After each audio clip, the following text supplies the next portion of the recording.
खानदानी शफाखाने की तरफों अस्सलाम वालेकुम। हकीम बाबा अब्दुल हमीद थोड़े सामने हाज़र है।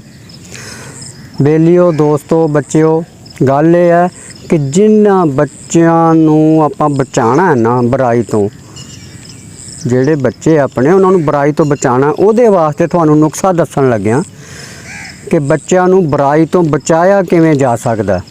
हैरान तो होवोगे भी ये किवें दा नुस्खा है भी बच्चों नूं बुराई तो बचाना पैंदा। बच्चों नूं बुराई तो बचाना पैंदा, ये भी नुस्खा अल्लाह ताला ने दिता सानूं, क्योंकि बच्चे उदों बुराई करते हैं जदों बच्चे दा ज़हन, दिमाग, बच्चे दा अंदरूनी हिस्सा गर्मी हीट ये पकड़दा।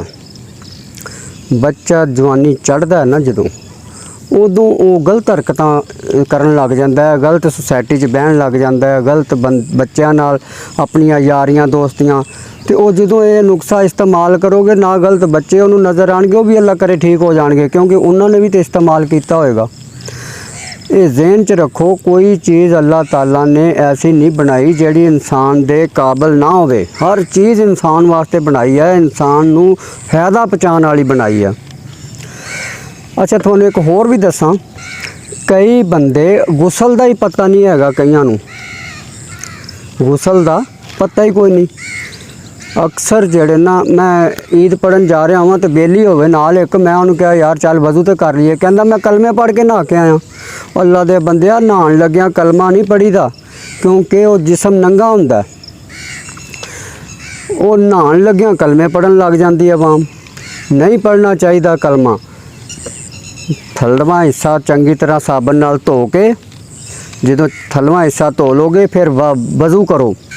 वज़ू करके पैर धोन तो पहले 3 बुक पानी दे सज्जे पासे, 3 खब्बे पासे, 3 उत्तों दी वगाओ, सिर उत्तों दी, ते फिर नहा लो, पैर धोते ही जाणगे नाल। ये हुंदा गुसल दा तरीका। गुसल दा तरीका सीखना चाहिए, शर्म नहीं करनी चाहिए, क्योंकि पुत्र गुसल का तरीका इस्तेमाल करोगे पाक होवोगे। जे तुसी तरीके तो बगैर चलोगे तो पाक नहीं होवोगे।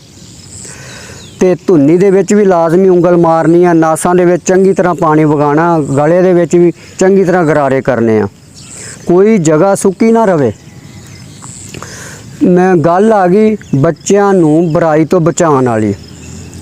वो बुराई तो किवें असीं बचा सकते हैं? जदों बच्चा होवे ना 12 साल का, उदों असीं उहदे ते कंट्रोल कर सकते हैं। डाहनी जदों होवे ना पतली, तो जिधर मर्जी मोड़ लो, जदों डाहना हो जाए ना, उन्होंने तोड़िया तो जा सकता लेकिन मरोड़िया नहीं जा सकता। इहदे वास्ते तुहानूं नुस्खा दस्सण लग्या।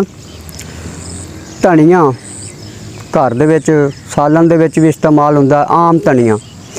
धनिया एक अद्धा किलो धनिया ते विच अद्धा किलो बदामां दियां गिरियां पा देनियां, विच पाइया मिश्री पा देनियां, उन्होंने कुट के पाउडर बना के वो 1 चमची सुबह शाम वो बच्चे नूं खुआई रखो।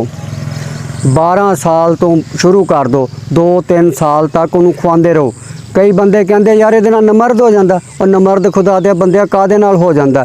जिहड़ा इन्ना धनिया दुनिया ते बीजिया जा रहा इस्तेमाल हुंदा, बंदे ही खांदे आ, वो कोई डंगरां नूं थोड़ा पाना पैंदा। बंदे ते नमर्द नहीं होए, ये गलत गल है।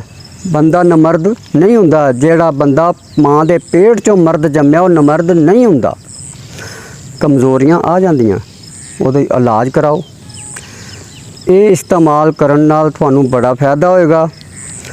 अगर मेरी वीडियो तुहानूं पसंद आई होवे, लाइक करना, सबसक्राइब करना ते शेयर करना। अल्लाह हाफिज़।